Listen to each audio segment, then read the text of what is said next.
Hello et bienvenue dans une nouvelle vidéo. Aujourd'hui on se retrouve pour mes tops et flops du mois de février. Eh bien écoutez, c'est surprenant parce que bien que février soit le mois le plus court de l'année, j'ai ici devant moi quand même finalement pas mal de produits. On va commencer comme à chaque fois avec mes flops, comme ça nous permettra de terminer sur une note positive. Et on commence avec un vernis de chez Catrice. Je vous en ai parlé, vous l'avez vu dans un vlog récemment. C'est la teinte 151 Violet Dreams. Et en fait, il n'est pas du tout pigmenté et opaque. Vraiment pas du tout. Et ça m'a vraiment surpris parce que j'achète tout le temps des vernis de chez Catrice, je les adore. Ils sont pas chers, ils ont des chouettes couleurs, ils sont faciles à appliquer, je trouve qu'ils tiennent longtemps. Enfin vraiment, j'ai rien de négatif à dire sur ces vernis.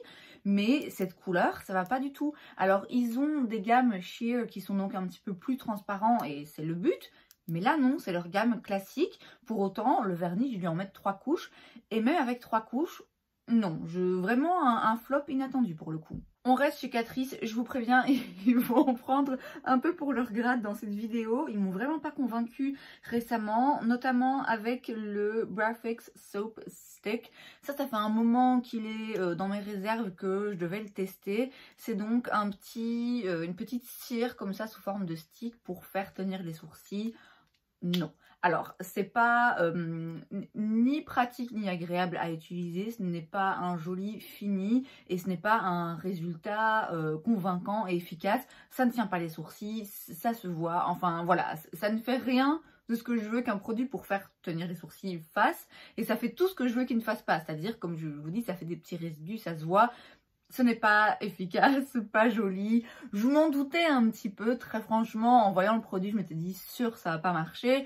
Je l'avais essayé quand même et en première impression, je m'étais dit bon, peut-être que finalement, non, pas du tout. Je vous l'ai dit, on reste chez Catrice et là j'ai deux grosses déceptions parce que vraiment pour le coup je m'attendais à mieux. J'ai tout d'abord le Liquid Blush Affair dans la teinte 040 Velvet Rose. C'est donc un blush liquide qu'il faut bien secouer et que j'ai bien secoué. J'adorais la couleur et je me suis dit bah oui, un blush déjà forcément en plus liquide. Et en fait ça ne va pas du tout. Il est beaucoup trop huileux, il déplace tout ce qui est en dessous, il s'applique pas de manière homogène, c'est vraiment non, ça marche pas du tout. Pourtant vous connaissez mon amour des blushs, a priori j'essaie toujours de trouver une façon de les faire fonctionner, mais celui-ci pour moi c'est un loupé. Autre gros loupé d'après moi, c'est le Shine Bomb Lip Lacquer qui est sorti il me semble en même temps que le blush. En tout cas moi je les ai achetés en même temps, ils étaient sur un même présentoir.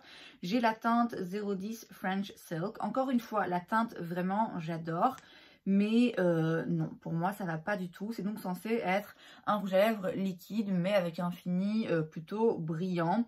C'est très désagréable, vraiment très désagréable. Je l'avais utilisé une fois et dès la première application en test je m'étais dit ah non, pas du tout. Désagréable, très asséchant, le côté brillant ne dure pas.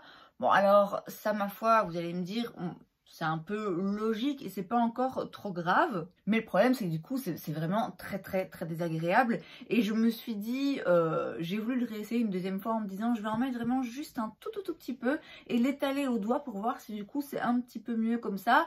Alors oui, c'est un petit peu moins asséchant, un petit peu plus confortable comme ça, mais du coup, vous n'avez pas du tout le fini brillant, mais du tout. Et ça fait finalement office de rouge à lèvres liquide mat, qui en plus n'est pas forcément très flatteur, malgré le fait que j'aime beaucoup la teinte. Pour moi, ça aussi, c'est vraiment un gros loupé. On passe maintenant chez Moira qui, tout comme Catrice, est aussi une marque que d'habitude j'adore, dans laquelle il y a vraiment moyen de trouver des produits absolument formidables. C'est pas le cas des deux que je vais vous montrer aujourd'hui. J'ai tout d'abord le Hologram Glitter Gel dans la teinte Disco Ball. J'en avais déjà testé un, je les avais achetés au même moment, mais j'en avais testé un le mois précédent. J'avais dit pas du tout ce genre de produit, en fait je sais pas pourquoi je l'ai acheté, je sais pas pourquoi j'en ai acheté deux. J'ai quand même voulu tester le deuxième ce mois-ci et ouais, même combat, c'est très joli à regarder, mais c'est un peu galère à appliquer. Je dirais que celui-ci, ce qui est un petit peu moins embêtant par rapport à l'autre, c'est qu'il n'y a que, si je vois bien, 2-3 tailles de paillettes et il n'y a pas les gros losanges là qui rendent l'application encore plus compliquée, je trouve. Donc il y a moyen d'être un petit peu plus... il y a moyen de disperser un petit peu mieux le produit et d'avoir un résultat un petit peu plus homogène d'un œil à l'autre. Ouais, c'est très beau mais c'est vraiment pas pratique. Et alors en plus les paillettes à retirer après, oh là là, mais quel enfer! Autre produit que j'ai testé chez Moira qui m'a déçu et je m'y attendais vraiment pas, c'est leur Super Hyped Liquid Pigment. Moi j'ai la teinte Therapy Session. Alors j'en ai un autre mais dans une autre formulation qui a une couleur assez similaire que j'ai pas encore testé, qui j'espère sera mieux. La couleur est très jolie mais en fait c'est pas très opaque, c'est pas aussi intense qu'il n'y paraît.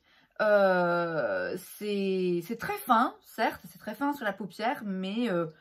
bah ça fait pas grand chose en fait et j'ai l'habitude d'avoir des produits beaucoup plus impactants dans la marque. Là ouais, il se passe pas grand chose, le truc il s'estompe en cours de journée assez rapidement et pas de façon très jolie non plus, vraiment déçue. Il y a d'autres petits produits dans le même style des fards à paupières liquides dans la marque qui sont vraiment très beaux, hyper impactants, hyper jolis.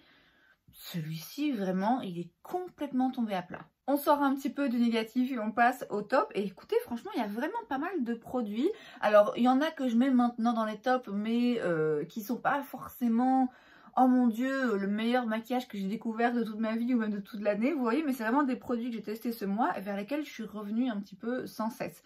À commencer par le Glowy Super Gel de chez Saie. Moi j'ai un petit format et vous voyez, je l'ai déjà bien entamé et j'ai la teinte Star Glow. C'est un très joli produit lumineux. Alors j'aime pas l'odeur, mais par contre il est très fin en texture. Ce genre de produit qu'on peut utiliser en primer ou seul, hein, ou mélangé à du fond de teint, etc. Un petit peu au même titre que le Hollow Flawless Filter de chez Charlotte Tilbury et d'un nombre incalculable de dupes. Ce genre de produit, ça peut parfois être un petit peu épais ou un petit peu grassouillet. Ici, c'est vraiment très fluide, très léger en texture et je m'y attendais pas. Vraiment un très joli produit que je vais pas arrêter d'utiliser. Grosse surprise aussi, c'est la Perfect Cover BB Cream de chez Missha. J'avais acheté ça sur Yes Style l'année dernière. J'avais pas encore eu l'occasion de le tester. J'ai la teinte numéro 23 Natural Beige. Alors au début ça me paraissait un petit peu gris, en fait finalement ça se fond bien dans mon teint. Alors c'est pas une couvrance hyper forte, c'est une bébé crème, mais franchement pour une bébé crème on a quand même une couvrance qui moi me convient quand j'utilise du coup un correcteur en combinaison avec ce produit. Mais c'est un très joli fini, c'est juste vraiment très joli sur la peau en fait. Moi mon problème avec ce genre de produit, un type bébé crème, peu couvrant, skin tints et tout ça, c'est que c'est pas joli sur moi, ça rend pas joli. Là, ça donne vraiment un aspect ma peau, mais si j'avais une belle peau, vous voyez, vraiment une belle surprise, un produit que j'ai adoré utiliser. Je vous l'ai dit, ce produit, je l'ai adoré, mais j'aime beaucoup l'utiliser en combinaison avec un correcteur sur mes imperfections parce que sinon, c'est pas assez couvrant à mon goût. Et le correcteur que j'ai pas arrêté d'utiliser avec, c'est le Cover Perfection Pot Concealer de chez The Sam. Moi, j'ai la teinte 01. C'est aussi un produit que j'avais trouvé sur Yes Style. La teinte, la texture et le format en font vraiment le correcteur parfait pour moi pour venir aller masquer les boutons quand j'ai un fond de teint ou une bébé crème un petit peu plus légère en couvrance. Donc ça, j'y suis revenue tout le mois. Une mention honorable quand même pour Catrice, ils n'ont pas fait que délouper ce mois-ci. J'ai beaucoup aimé le Holiday Skin Bronze and Glow Palette. Alors, je pense pas que ce soit, mon dieu, le top du top, le meilleur produit du siècle, mais je le mets quand même dans mes tops. D'une part parce que, bon, je culpabilise un petit peu d'avoir mis tellement de flops chez Catrice. Et d'autre part parce que, très franchement, pour le prix, le fait d'avoir deux produits en un qui tous les deux sont très bien, aussi bien en termes de teinte que de fini, que de formulation, dans un packaging hyper compact, c'est difficile en fait de trouver quelque chose de négatif à dire. Alors c'est pas mes formulations préférées, c'est pas un produit révolutionnaire, mais il marche, il fonctionne vraiment très bien. Je sais pas si c'est un dupe, c'est censé être une imitation du petit dieu chez Charlotte Tilbury, je sais pas si c'est le cas parce que j'ai pas ce produit. Après bon, ça y ressemble, hein. Mais dupe ou pas dupe, en lui-même, c'est un joli produit, un joli duo de produits. L'highlighter est vraiment très joli, je trouve très flatteur. C'est un highlighter qui peut être intense, mais pour autant, il ne marque pas trop les imperfections. Le bronzer a pour moi une teinte pareille et qui me convient. Aussi une texture assez agréable et facile à travailler. Donc franchement, très très bon produit. Je me fiche que ce soit un dupe, c'est juste un produit hyper efficace à un prix vraiment vraiment abordable. Toujours chez Catrice, le Fake It Volume and False Lash Mascara que j'ai acheté en même temps que les deux autres produits là qui ont fini dans les flops. Très bon mascara, ça va pas être mon préféré. C'est pas un mascara qui apporte forcément du volume, donc je suis pas trop d'accord avec ce qu'ils en disent. Mais je l'ai trouvé très beau, il donne vraiment un très beau résultat sur mes cils. Avec la brosse, on pourrait croire que c'est un truc qui va faire des paquets et apporter du volume, mais non, moi justement, je trouvais qu'il séparait bien mes cils, qu'il les allongeait bien, donc je suis pas d'accord avec le nom donné, mais je trouve le résultat joli. Toujours dans la catégorie mascara, enfin presque, on a le Volume Booster Lash Primer de chez Essence. C'est donc un primer, donc c'est un mascara blanc qu'on vient mettre avant le mascara. J'étais vraiment très sceptique et en fait il est vraiment très très bien. J'avais peur que ça fasse des paquets, c'est pas du tout le cas. Hier je l'ai utilisé en dessous de mon mascara de chez Tower 28 qui est un mascara naturel, un petit peu trop naturel à mon goût, et ça m'a vraiment fait des très jolis cils. Donc ça, pour moi, c'est un peu un produit qui va me permettre de transformer n'importe quel mascara. J'ai aussi utilisé avec celui-ci, et vraiment, on voit une différence. C'est pas une différence que j'ai toujours envie d'avoir, j'ai pas forcément toujours envie de rajouter beaucoup de volume et d'épaisseur dans mes cils, mais quand je veux ça, franchement, ça me le fait. On reste dans les yeux, j'ai hésité mais finalement je mets la palette de chez Natasha Denona, la I Need a Nude, dans mes tops. J'ai hésité parce que je n'ai pas été waouh complètement bluffée par cette palette pour la simple et bonne raison que je connais la formulation Natasha Denona et donc bah oui c'est des très beaux fards, c'est des très belles formulations mais c'est pas une surprise. Donc au début je me suis dit bon je sais pas si je vais la mettre dans les tops et finalement je la mets quand même parce que je l'ai pas mal utilisée et à chaque fois j'ai aimé les looks que j'ai fait et si je découvrais cette palette aujourd'hui sans connaître Natasha Denona, je la trouverais absolument formidable. Vous voyez, c'est parce que je perds un petit peu d'objectivité parce que bah oui, c'est la formulation classique fidèle à Natasha Denona donc forcément j'aime bien. Je note aussi qu'il y a des nouvelles formulations, des textures un petit peu différentes et que ça rend la palette un petit peu plus fun et plus versatile. Quand on la regarde comme ça, on se dit bon c'est des nudes, je vais faire toujours la même chose. En fait, pas du tout. Parce qu'il y a tellement de différences dans les textures et dans les finis qu'il y a vraiment moyen de faire des looks très différents les uns des autres. Donc c'est une palette qui franchement cache bien son jeu. Elle a l'air un petit peu ennuyante, bien que les palettes ennuyantes soient très utiles, mais en fait elle est assez fun et je me suis bien amusée avec. Aussi chez Natasha Denona j'ai un rouge à lèvres de la gamme I Need a Nude, c'est la teinte Allison. Pareil, j'ai hésité à le mettre parce que j'avais déjà un rouge à lèvres chez elle que j'aime beaucoup, qui s'était déjà retrouvé dans mes tops par le passé et donc je ne peux pas dire que ce soit une surprise, mais la couleur, la formulation, la pigmentation, ces rouges à lèvres sont vraiment absolument incroyables. Je les aime beaucoup.